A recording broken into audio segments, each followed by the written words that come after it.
We have a crazy show today. There's tragedy. His claim was that his mother was, quote, in her office in the South Tower on 9/11. There's overcoming brain tumors. I also battled a brain tumor. There is eviction. Mr. Santos' landlord accused him of owing more than $10,000 in rent. There is a fake nonprofit for animals. It's his fault that she passed as early as she did. I think this would be a great time to dive into all the ridiculous claims and lies that have been told by CON-gressman George Santos.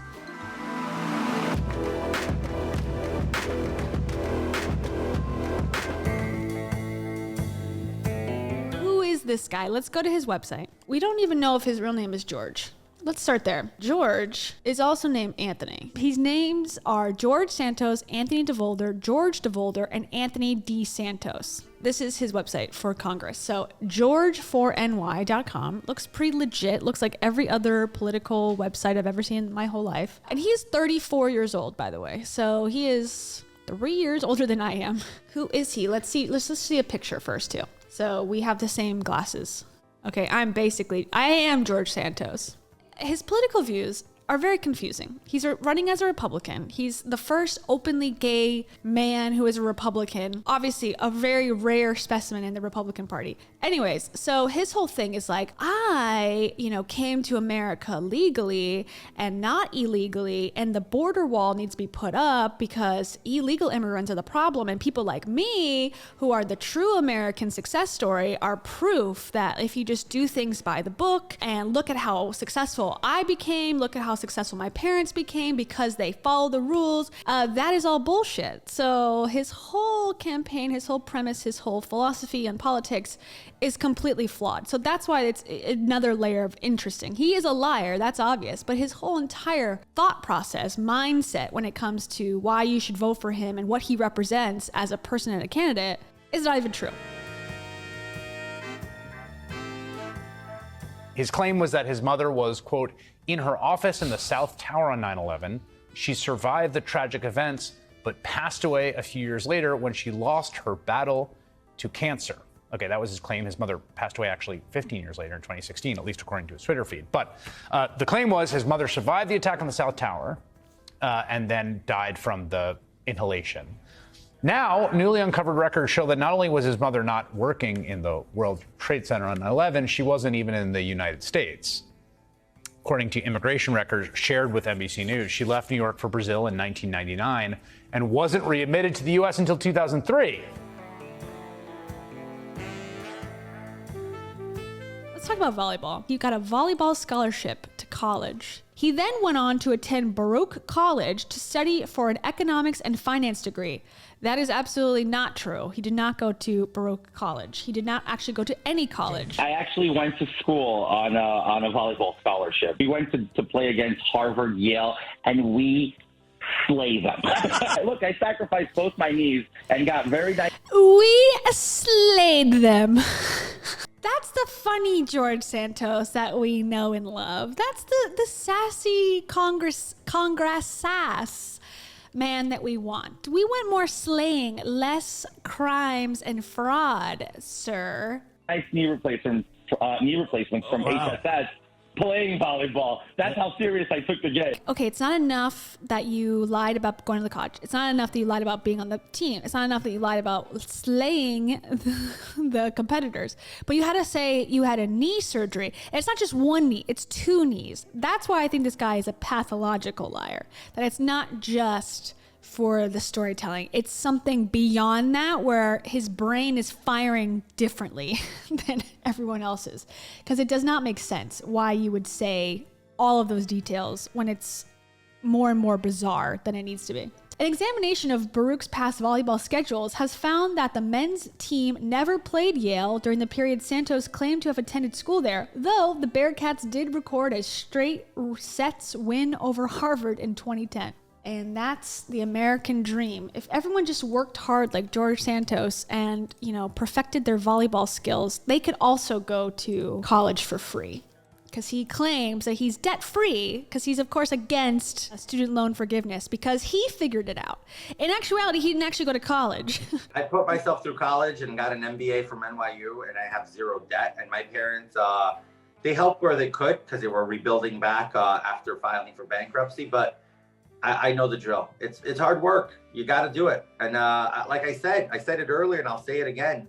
Nothing comes for free. Nothing in life is free. And the harder you work for something, the more you want it. And the more you want it, the more rewarding it is. I hate looking at youth today and seeing them sitting on their behinds and acting like, oh, this is so hard.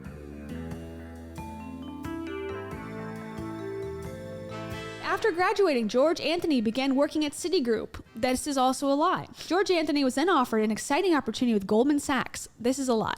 Well, look, I agree with what you're saying, and as I stated, and I continue, we can debate my resume and how I worked with firms. Okay, he's gonna get sassy, but like over the line sassy here. Like, get ready for like him to sort of insult everybody real quick. Such as Goldman Is it and Citigroup debatable all or is night it long. just false? No, is it's it debatable very, or is it very just debatable. false?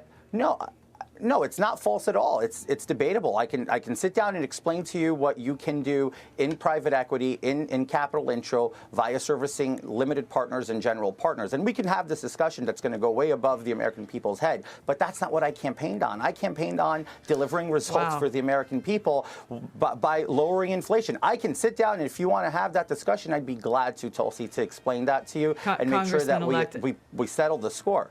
This is not about settling scores, and I think you just kind of highlighted, I think, my concern and the concern that people at home have. You're saying that this discussion will go way above the heads of the American people, basically insulting their intelligence. So not only are you now backtracking on these lies that you've told, but you're saying that you can't explain it in a way that your constituents would actually be able to understand. If you can't explain your job as a politician, like what you did generally, and you can't even say where you worked, yeah, I think that's a concern. Explain it in a way. If you give me the time, I can easily if you give me the time, I can easily explain it for you. As in, when investors are looking for capital, and I'm sitting there doing due diligence on the appetite and what they're looking for, right? And we work alongside GPs and LPs to help them place this capital. This is what I was doing, and that's when I worked extensively with these firms and many other firms at my time as I was vice president of Linkbridge Investors. So this isn't a made-up narrative, but I feel like nobody really wants to sit down and talk about it. Everybody just wants to. This is a typical scammer thing, too, that a lot of the fake illness scammers do as well. They'll always say, like, my story is coming.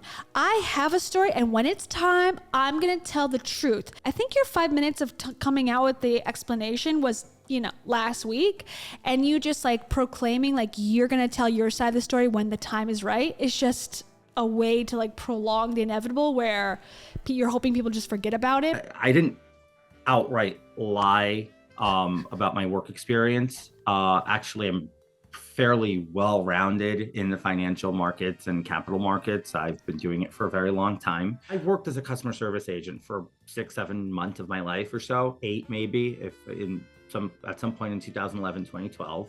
I'm not ashamed of it, Sky, but the moment I put that on a resume and I put it out there, elitists like the New York Times like to call blue-collar jobs like that odd jobs, because it just doesn't fit their bourgeoisie style lifestyle. So it's those. It doesn't fit that bourgeoisie lifestyle. Meanwhile, he's claiming he's running $80 million asset funds and working at Goldman Sachs in Manhattan, and apparently spending like thousands and thousands of dollars during his campaign to stay in 5-star resorts in Florida and dinners at, these fancy restaurants. Yeah, it's the New York Times who's bourgeoisie for finding out the truth that you were a customer service rep and not a financier. It's their fault. Okay. Yes, I omitted like past employment history that was irrelevant to the role. Although one can argue customer service is pretty important for members of Congress, but I guess they just don't see it that way. Like, what are you saying? You omitted it on your resume. Okay, you didn't put the truth, but you created a entire different reality in which you did jobs that you didn't do. So how is that the fault of people who want a congressman who has experience in what they say they do? If you're not embarrassed by it and you think it's totally great and whatever, why wouldn't you have put it on your resume? You omitted it and then made up a fake career. It sounds much more impressive.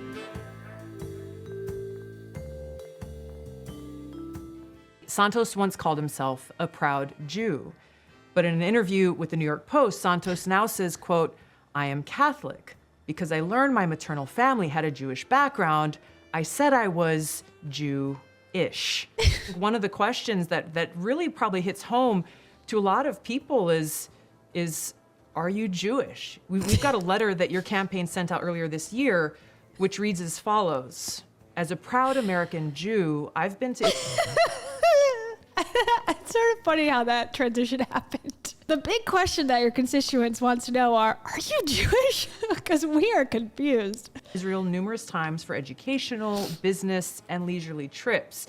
You said there in that letter that you are, quote, a proud American Jew. How do you explain that? I said I'm Jew-ish. My heritage is Jewish. I've always identified as Jewish. I was raised a practicing Catholic. I think I've gone through this. Even I've not being raised a practicing Jew. I've always joked with friends and circles, even in the campaign, I'd say, guys, I'm Jew-ish. Remember, I was raised Catholic. So, look, I understand everybody wants to nitpick at me. I'm going to reassure this. It's a nitpick. I'm Catholic, but I'm also Jew-ish, as in ish. And I've made that joke because growing up, I grew up fully aware that my grandparents were Jewish, came from a Jewish family, and they were refugees to Brazil. And that was always the story I grew up with, and I've always known it very well. Throughout his campaign, Republican Congressman-elect George Santos would refer to himself as half Jewish or a Latino Jew, often telling his grandparents' story, how he says they survived the Holocaust as Ukrainian Jewish refugees and converted to Catholicism, changing their surname to survive. Here's how Santos explained it just last month in an interview with the Jewish News Syndicate. I'm very proud of my grandparents' story. My grandfather fleeing Ukraine, fleeing Stalin's persecution, going to Belgium, finding refuge there, marrying my grandmother, then fleeing Hitler, going to Brazil. That's a story of perseverance. It's a story that may not be true. His misrepresentations of his family history first reported by the Jewish publication The Forward, and his story contradicted by numerous sources reviewed by CNN's K-File. Records from the Holocaust Museum and the International Center on Nazi Persecution, which keeps records on Jewish refugees, show no mention of Santos's grandparents. One genealogist who helped research Santos's family tree at CNN's request said there's no sign of Jewish and/or Ukrainian heritage and no indication of name changes along the way. Also passionate about animals and animal welfare, George founded and ran a nonprofit 501c called Friends of Pets United, FOPU. From 2013 to 2018, an animal rescue operation, which was able to effectively rescue 2,400 dogs and 280 cats and successfully, are you okay, kitty? And successfully conducted the TNR, trap, neuter, and release of over 3,000 cats. I wasn't the sole owner. I was part of a group of people who founded it, and there was many individuals with various responsibilities. My responsibility was really doing the grunt work. I ended up with finding homes, putting them in my house, finding foster homes, cleaning, whatever amount of dogs versus times 3 worth of poop a day, and then times 6 of pee a day on a bare minimum. That was me. I was the guy picking up poop, cleaning. I wasn't alone on this. I never flew solo. I never claimed to fly solo. So another day, another accusation of George Santos being a mendacious con man. Today, the embattled New York Republican congressman is denying claims that he used a fake animal charity to con 2 military veterans, allegedly stealing $3,000 Santos helped raise for life-saving treatment for one of the veterans' beloved and dying service dogs,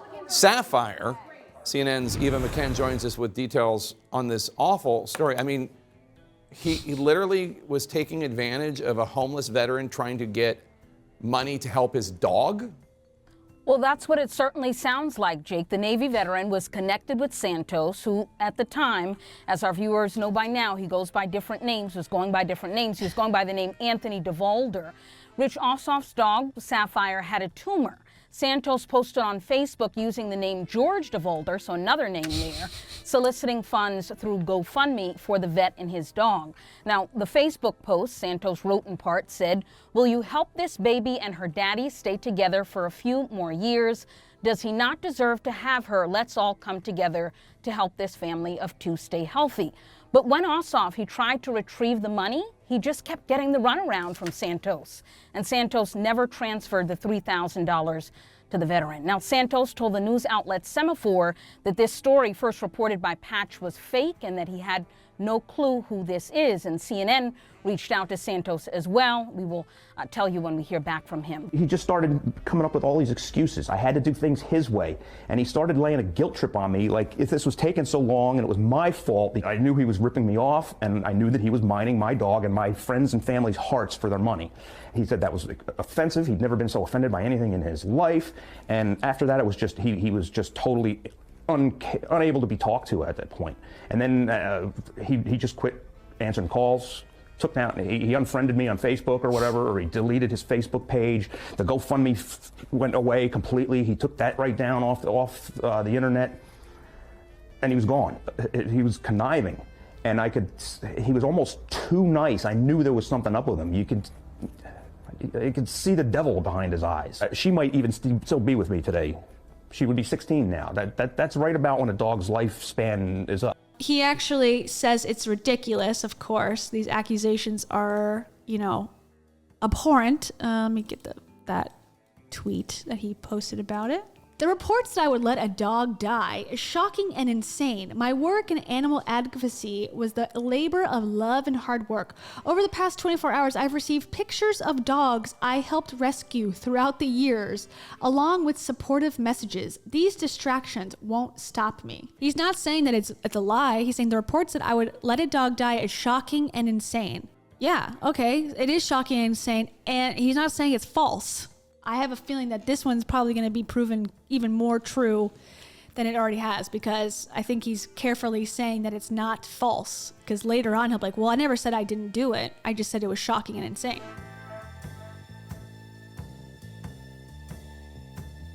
Now this, guys, is an exclusive. I know I claim to have exclusives all the time. Like, I'm always saying, like, this is not viewed by anyone and it's like 1,000 views. This is viewed. Now, first of all, it's privated, but on the Wayback Machine, I was able to get it. This is from Empire State Conservatives podcast, episode 128, George Santos, A Corona Story, premiered on March 30th, 2020, and has 32 views. Yeah, unfortunately, on the 9th of March, I became symptomatic with what we all know now very well, COVID-19, aka coronavirus, or commonly known as the Chinese flu. Well, look, I have an immunodeficiency, and I also have acute chronic bronchitis. I also battled a brain tumor a couple of years ago, and I had radiation done, which really lowers your immunity in general. Radiation isn't a game, right? And I'm susceptible to cancer. It's in my DNA, right? So I'm not going to say I'm the healthiest person out there, but I'm not one of the most healthiest people out there. And yet, I got through with this, even though I had one of the most severe underlying issues with it, which is the respiratory issue. I'm missing the point, I guess, of this whole story, but I just feel like he had that moment. You can almost see, like, he looks down and goes, like, am I gonna kick this up a notch? Yes. I have a brain tumor. I had a brain tumor from a couple years ago. Like, okay, buddy. Okay, buddy. So I guess the point is he is the most immunocompromised in the world, and he survived it. So, like, it's not real. I'm just shocked at the proportion that this is being blown up to, because here I am, a perfect candidate to be, RIP, and it just didn't happen.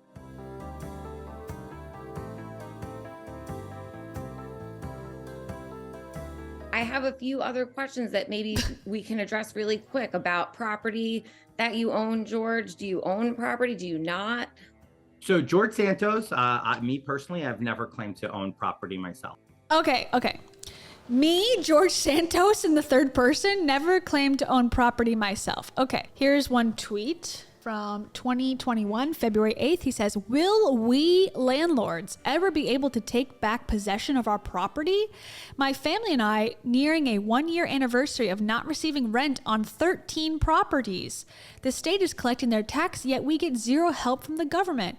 We work hard to acquire these assets. Okay, that is one statement I believe constitutes claiming to be a landlord. It's about rights and how we make a living. Most people organize their life and work hard to prepare for the future. I have offered all kinds of help, and yet I have tenants working and just flat out taking advantage of the situation. So no, I do not own property. I've never purchased property under my name, ever. But your family property, I think. My family has property, and I'm able to use of their property, and I help them out with, keeping the books and stuff like that. But that's a family affair. Right. So that wouldn't have to be on your financial disclosure form when you run for office. It's not my property. Okay. Santos had not listed any properties in New York on required financial disclosure forms for either of his campaigns. The only real estate that he mentioned was an apartment in Rio de Janeiro. Property records, databases in New York City and Nassau County did not show any documents or deeds associated with him, immediate family members, or the DeVolder organization. So the the explanation he gave to Sky was, my family owns this. Now I guess he's going to say it's his extended family, because his immediate family does not own property either, according to the New York Times. By early 2021, Mr. Santos was becoming vocal on housing issues, but not from a tenant's perspective. During New York's pandemic-era eviction moratorium, Mr. Santos said on Twitter that he was a landlord affected by the freeze. In November 2015, a landlord in the Whitestone neighborhood of Queens filed an eviction suit in housing court accusing Mr. Santos of owing $2,250 in unpaid rent. In May 2017, Mr. Santos faced another eviction case from a rent-stabilized apartment in Sunnyside, Queens. Mr. Santos' landlord accused him of owing more than $10,000 in rent, stretching over 5 months, and said in court records that one of his tenants' checks had bounced. A warrant of eviction was issued, and Mr. Santos was fined $12,000 in a civil judgment. Okay.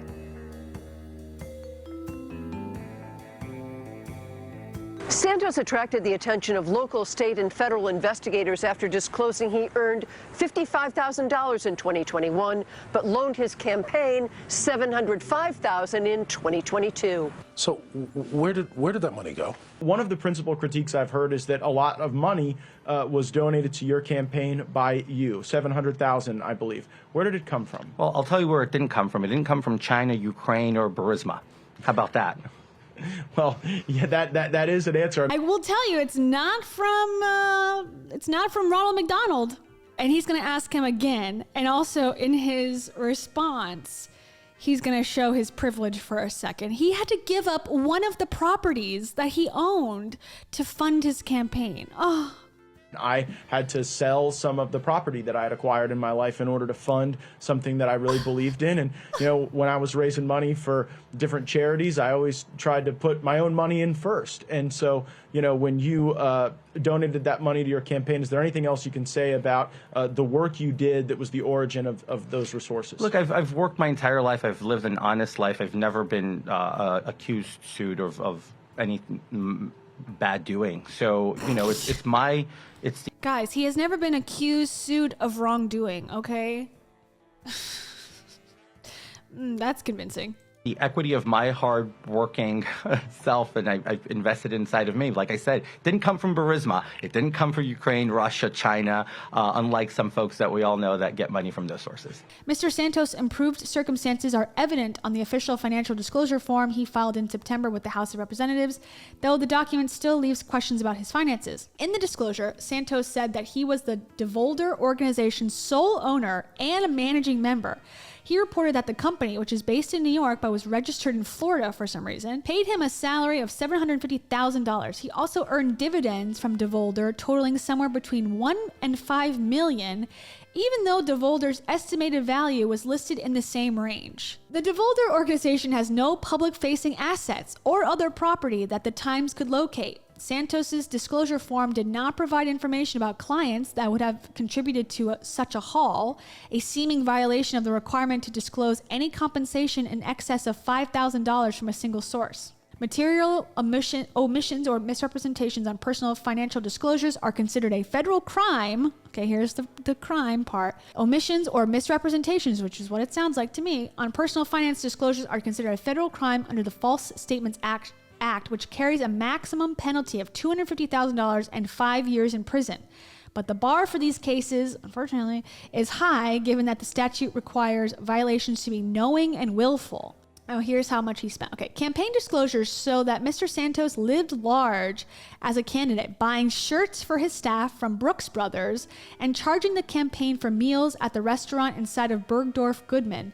Santos also spent a considerable amount of money traveling during his campaign. Of course, he had to travel across the country to raise money and awareness in District 3 in New York. He spent roughly $40,000 in flights to places that included California, Texas, and Florida.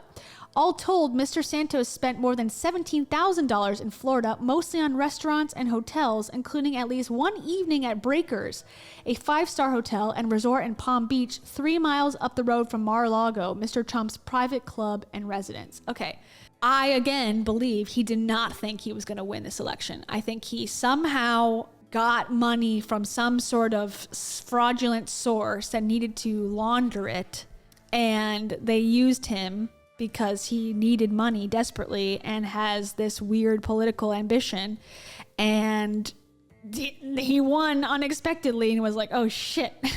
Whoops. So there you go. Bingo! We did it, everybody. We did it.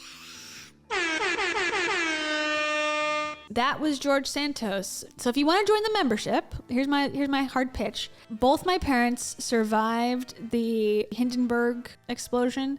So the best way to honor them is to join the membership.